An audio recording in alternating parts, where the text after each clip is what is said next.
Do you ever feel like you're just spinning your wheels? You have this long to-do list, this mountain of things you want to accomplish, but at the end of the day, you feel like you've been busy but not productive. You're overwhelmed, maybe a little burnt out, and you're wondering where all the time went. I know that feeling intimately. For years, I was trapped in a cycle of constant busyness, chasing a version of productivity that was all about doing more, faster. I'd drink more coffee, sleep less, and cram my schedule until it was bursting. But I wasn't actually getting any closer to the life I wanted to build. It was exhausting. I realized I had it all wrong. Real productivity isn't about hacking your schedule to fit more tasks in. It's not about hustling 24/7. It's about creating space. It's about clarity. It's about intentionally focusing your energy on the few things that truly matter, the things that move the needle forward on your biggest goals. It's about doing less, but better. Once I made that shift, everything started to change for me. It wasn't an overnight fix, but a series of small, intentional changes that compounded over time. So today, I want to share the 7 specific productivity hacks, and I use that word loosely because these are really more like mindset shifts and systems that genuinely transformed my life. These aren't just theories I read in a book. These are the practical, actionable strategies I implemented that took me from feeling constantly behind and overwhelmed to feeling focused, in control, and intentional. I'm not promising a magic bullet, but I truly believe that if you try even one of these, you'll start to see a real difference in your own life. The first, and maybe the most important change I made was how I started my day. For years, the very first thing I did was roll over, grab my phone, and dive headfirst into a sea of emails, notifications, and other people's agendas. I was starting my day in a reactive state, letting the outside world dictate my mood and my focus before I even got out of bed. It was a recipe for anxiety and distraction. The shift happened when I decided to reclaim that first hour for myself. Now, my phone stays on airplane mode, far away from my bed, until my morning routine is complete.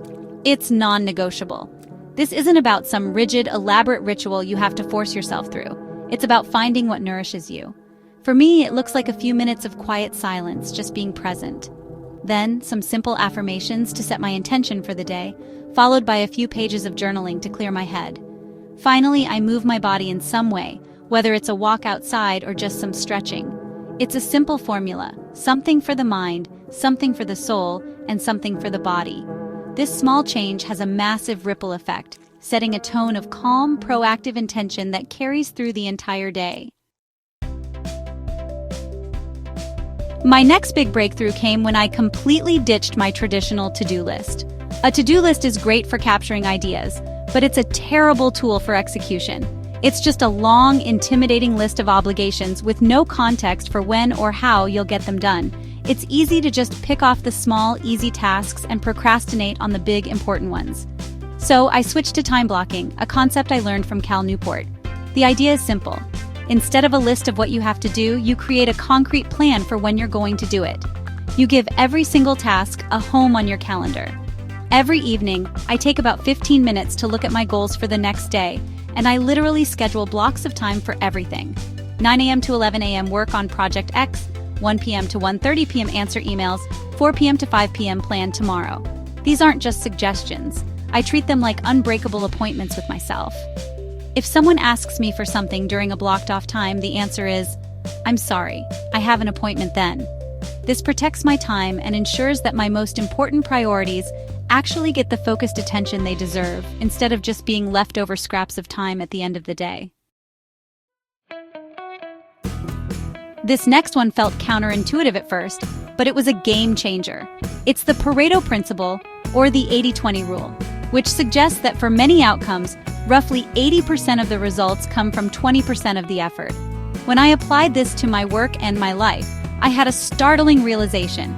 I was spending most of my time on the 80% of tasks that produced very few results. I was busy with administrative work, minor tweaks, and low-impact meetings, while the 20% of activities that would actually move my career and personal projects forward were constantly being pushed to the side. So, I started getting ruthless about prioritization. At the start of each week and again each day, I asked myself the question from the book, The One Thing. What's the one thing I can do such that by doing it, everything else will be easier or unnecessary? This forces you to identify that critical 20%. It means saying no a lot more often. It means letting go of the unimportant tasks, even if they feel urgent. It's about understanding that being productive isn't about being a workhorse. It's about being a strategic thinker who focuses their energy where it has the most leverage. We live in a culture that, honestly, glorifies multitasking. But the hard truth is, it's a myth. The human brain just can't actually focus on two cognitively demanding tasks at once. What we call multitasking is really just rapid task switching. And every time we switch, we pay a cognitive cost. We lose focus, we make more errors, and yeah, it takes us longer to get things done. The antidote to this is deep, focused, single tasking. For me, this takes the form of what I call the power hour. It's one dedicated 60-minute block of time each day where I work on my most important task and nothing else. During this power hour, all distractions are eliminated. My phone is in another room, email is closed, notifications are off. It's just me and the one single task that I identified using the 80-20 rule. It's amazing what you can accomplish in 60 minutes of pure, uninterrupted focus. It's often more than what you can get done in 3 hours of fragmented, distracted work. This practice really trains your brain to sustain attention and allows you to produce a quality of work that is simply impossible when you're constantly being pulled in a dozen different directions. It's about depth over width. Let's be honest, our devices are one of the biggest obstacles to true productivity and presence. They are engineered to be addictive, to steal our attention with an endless stream of novelty. Reclaiming your focus requires intentionally creating distance from them. One of the most practical things I did was to implement a daily digital detox. This doesn't mean you have to go live in a cabin in the woods, though that sounds nice sometimes. It just means creating sacred, screen-free zones in your day. For me, the two most important are the first hour of the morning and the last hour before bed. To enforce this, I had to get practical. I started using a simple phone lock box. At night, I literally lock my phone away until the morning. It felt incredibly weird at first, that phantom limb feeling, but soon it became liberating. During my power hour, I use an app like Freedom or Forest to block distracting websites on my computer. These tools aren't a sign of weakness. They're a smart acknowledgement of how powerful these distractions are. By creating these boundaries, you're not depriving yourself. You're giving yourself the gift of your own undivided attention. For a long time, I was a perfectionist. I would set these huge, audacious goals, and if I couldn't see the path to achieving them perfectly, I would just freeze. I was so afraid of not doing it right that I ended up doing nothing at all. This is where the concept of micro-wins saved me. Instead of focusing on the massive, intimidating outcome, I started breaking it down into the smallest possible action I could take. Want to write a book? The goal isn't write a book. The goal is write one sentence. Want to start a workout habit? The goal is put on your running shoes. This approach does two powerful things. First, it makes it almost impossible to procrastinate. The task is so small, so non-threatening, that you have no excuse not to do it. Second, and more importantly, it builds momentum. Every time you complete one of these tiny tasks, you get a small hit of dopamine. You get a micro-win. You start to see yourself as someone who follows through. This chain of small wins builds powerful momentum that carries you forward, making the next step feel easier. It's about celebrating progress, not demanding perfection. The final hack isn't really a hack at all. It's the foundational mindset that holds all of this together. It's shifting your perspective from a place of lack to a place of growth. For so long, I operated with this nagging feeling that I was behind. Behind on my goals, behind my peers, behind where I should be in life. This mindset turns productivity into a frantic, desperate chase to catch up to some imaginary finish line. It's stressful, unsustainable, and it completely robs you of any joy in the process. The goal isn't to get everything done. The goal is to become the person you want to be.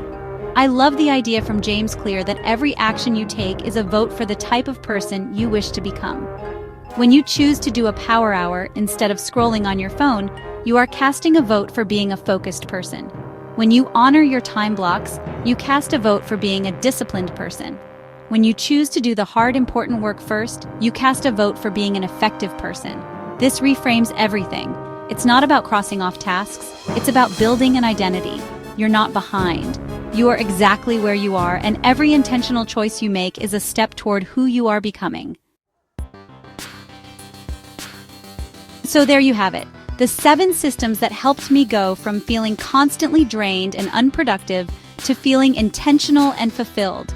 Now, I know this can feel like a lot. If you try to implement all 7 of these things tomorrow, you'll probably just end up feeling overwhelmed all over again, which is the exact opposite of the point.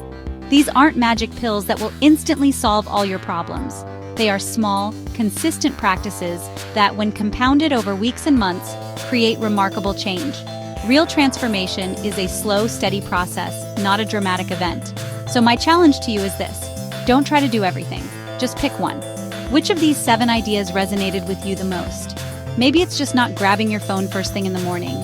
Or maybe it's trying one 60-minute power hour this week. Choose the one that feels the most manageable and start there. Master that one small habit. Let it build momentum. Once it feels natural, you can come back and add another. The goal is not to perfectly replicate my system, but to find the pieces that work for you and build your own. Ultimately, this journey isn't just about getting more done. It's about becoming more yourself. It's about stripping away the distractions, the clutter, and the obligations that aren't truly you, so you can pour your precious time and energy into the things that make you feel focused, intentional, and alive. It's about designing a life that feels less like a frantic race and more like a deliberate, meaningful path. Thank you so much for watching. If you found this helpful, let me know in the comments which hack you're going to try first. I'll see you in the next one.